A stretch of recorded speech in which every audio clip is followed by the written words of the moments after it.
Sound check. Sound check. Hey, what is up guys? Jody here. Welcome back to the channel. I am sorry for the delay. Sa mga nag-aantay ng video na to, I promised that, I would post it soon, but, I got a bit lazy. The new Friday Night Funkin' Week just came out. Week 7 came out. It's pretty sick. Not gonna lie, it's pretty sick. With that out of the way, let's get to it. Assuming you clicked on this video, I think everyone has an issue when it comes to a certain thing we call artifacts in Genshin Impact. I mean, it is pretty hard. I got to understand what artifacts are and what artifacts are for, how to properly get which artifacts for a certain character at around AR 45 and above. With that out of the way, I will be making this video as a sort of guide slash tutorial overview breakdown of what artifacts are for and what artifacts are used for, and how to get good artifacts, how to build artifacts for your characters. God, that's such a mouthful. Well, anyway, let's get started, shall we? In order to understand how artifacts are used and what they are for, we need to understand what the definition of an artifact is. According to the Genshin Impact Wiki, artifacts are used to increase your character's stats. Much like in other RPG games, or if you played any other RPG games, these equipment items are used to increase your character's stats in the most broken way possible. But just randomly equipping artifacts may not give you that much benefit rather than, farming for an actually good artifact. That's why today we'll be looking at what artifacts are, what substats are, and what artifacts would be best for certain characters. First, we need to know where we get our artifacts. Listing it down from the common to the most uncommon way to get artifacts, we have your domains, your weekly and world bosses. We have treasure chests, we have mob drops, we have side quests, we have spiral abyss, but I don't know why you would farm artifacts in the spiral abyss for. We have the adventurer's handbook. Raising your adventure rank also gives you some artifacts. And finally, Npc Interactions. You can actually get some artifacts from NPC dialogues, just like the nun in the church in Mondstadt. There are a few artifact spots in the world of Tevat, however, these are only common artifacts, but hey, it is what it is. Now I understand that farming good artifacts can be a bit of a pain, especially for those farming for Zhongli in his upcoming banner in 1.5, but don't worry, you still have a decent amount of time before the banner drops, and you can just get some decent artifacts for now and replace them later on. Moving on to artifacts and their respective tiers. Artifact tiers go from, much like weapons, 1 star to 5 stars. 1 star having little to no benefit to a character's stats, and 5 stars heavily impacting your character's stats to maximize their damage output, or maybe elemental mastery and energy recharge for your supports. Starting off the game, you acquire some adventure set and traveling doctor set pieces, which are not bad, but they're kind of like stuff you would find in a freebies bag. Everyone has them, and they're pretty much useless after a few days. Now we're getting into very technical terms, so I'm gonna try to simplify this as much as I can so everyone can understand what I'm saying. Looking at the artifact customization screen, we are met with 5 different slots for 5 different pieces. First off, we have the Plume of Death, aka the Feather. The Feather has a constant main stat of flat attack, and that will never change whatever you do. Up next, we have the Flower of Life, aka the Flower. Much like the Feather, it has a constant main stat of HP, and that will never change. Now getting into the more complicated stuff of the artifacts, we have the Sands of Eons, aka Timepiece, Hourglass. So whatever, it's up to you. It's complicated in a way because it has 5 different main stats which you can roll, which are attack percent, defense percent, HP percent, elemental mastery, and energy recharge. God, that is such a mouthful. Another reason why I say it's complicated is because there is no way to control the variable of which main stat you're gonna get, and if you've played Genshin long enough, you would know this to be true. Coming up next, we have the Goblet of Aeonatum? Yeah, it's fine. It's either the goblet or the cup. That's it. You know what? That's it. Now, much like the hourglass, this piece is very special. But unlike the hourglass, instead of rolling energy recharge percentage, it has the chance of rolling elemental damage bonus or physical damage bonus as its main stat. This helps you out a lot if you enjoy watching Klee commit arson or simply want to watch Razor apply more blunt force trauma than is necessary.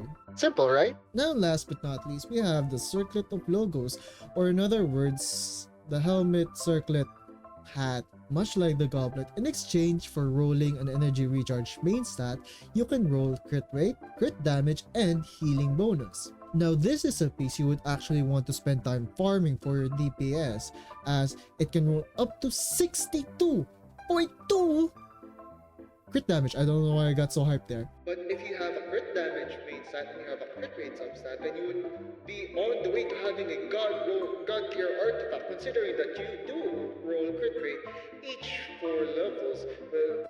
But yeah, and considering you do have 4 substats. Whoa, Jimmy, whoa! I don't know what do mean. I don't know what energy elemental mastery recharge mean. What is this? I never played an RPG in my fucking life. Okay. My bad. I'm sorry. Okay, let's get into what stats and substats are, shall we? Let me explain for those who have little to no experience with RPGs. First off, we have attack. Attack determines how hard your character is gonna hit. Up next, we have HP, which determines how much damage your character can take before going night-night. Defense determines how much damage your character can take from an incoming hit. Crit damage is basically a multiplier of your attack, which is pretty much the source of those crazy clips and showcases of character damage online. But having high crit damage is not enough if you have a pretty low crit rate. Crit rate dictates how often your crit damage is gonna land. So if you have something like 300% crit damage but you have about 5-10% crit rate, you better rethink your life choices there, buddy. Elemental mastery sounds and looks scary when you first look at its description, but it just basically determines how good the elemental reaction is, the higher the number of the elemental mastery is. That's why for someone like Sucrose, you would want something like elemental mastery. And finally, energy recharge. Energy recharge determines how fast you gain energy for your elemental bursts or your ult from picking up elemental orbs and particles. Now we have all those cleared up, all the stats I just mentioned can be gained as substats as well, except for physical damage bonus, elemental damage bonus, and healing bonus. The difference of getting good and decent artifacts is basically how much substats they start out with. Starting off on 3 substats isn't bad, but getting a 4 substat artifact would get you a better chance of rolling an actually good substat within that artifact. On the topic of stats and substats and whatever, let's talk about how I pick stats for my characters. First off, let's talk about DPSs. For DPS characters, I follow a few simple rules. Number 1 is I would want 3 out of 4 substats within an artifact. Those substats are attack, crit rate, and crit damage. Those 3 are essential to basically any DPS character out there if you would want to make a character DPS. And the other rule is the 1-to-2 crit rate to crit damage ratio. For example, you have 60% crit rate, you would ideally want to have something about 120% crit damage. But in all honesty, you just need about 60 to 85% crit rate. I mean, if you want to go 100%, why not? If you have something to accommodate that, why not? For supports and sub DPSs, I would choose artifacts which have elemental mastery and energy recharge for faster burst uptimes and much more effective elemental reactions. Now, how you build artifacts on a certain character depends on solely how you play that character. Do you like to go stabby with Kiching? Do you dream of that DPS Barbaro build? Or do you want to hurl a meteor at every Hilichurl camp in sight, pushing them to mass extinction with Zhongli? If you usually go stabby with a character, you might want to consider the Bloodstained Chivalry, as it gives physical damage bonus to a character, or maybe the Gladiator's Finale, which gives bonus damage to melee characters like Beidou, Keqing, Zhongli. I mean, if you want to go stabby, that's on you, bro. That's on me. If you want more damage with your burst, you might want to consider the Noblesse Oblige set so that you can watch every mob that stands in your way disintegrate.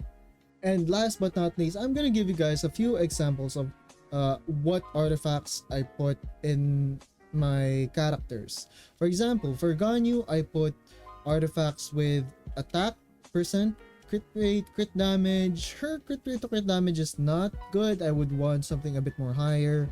I think it's at 54 right now, but I'll get to farming that because I'm slowly transitioning her from a 2-piece Gladiator's Finale and 2-piece Blizzard Strayer to 4-piece Wanderer's Troop set for that added increased charged attack 4-piece set bonus of the Wanderer's Troop set. Moving on to someone like Sucrose and Venti, I have them having Elemental Mastery and Energy Recharge artifacts because their bursts, man, their bursts are simply very good. They're very good, very good. I'm gonna get Zhongli next. I'm coming for you, Zhongli. Moving on to Bennett, I did some research before farming artifacts for him because, as you all know, Bennett's burst heals you when your HP is below 70% and grants you an attack buff when it is above 70%. However, that attack buff only comes from Bennett's base attack, which is his weapon and his like actual built attack, nothing from artifacts. So I built him HP based Noblesse Oblige so that, you know, I can get more yummy ticks from per tick the HP. Yeah, that and that. You understand. Even I don't understand. Let me be honest. I don't understand. And up next is Diona. Diona is much like Bennett, which is kind of HP based with her heals. You would see that most of my Diona artifacts are all HP based. It's all HP percent.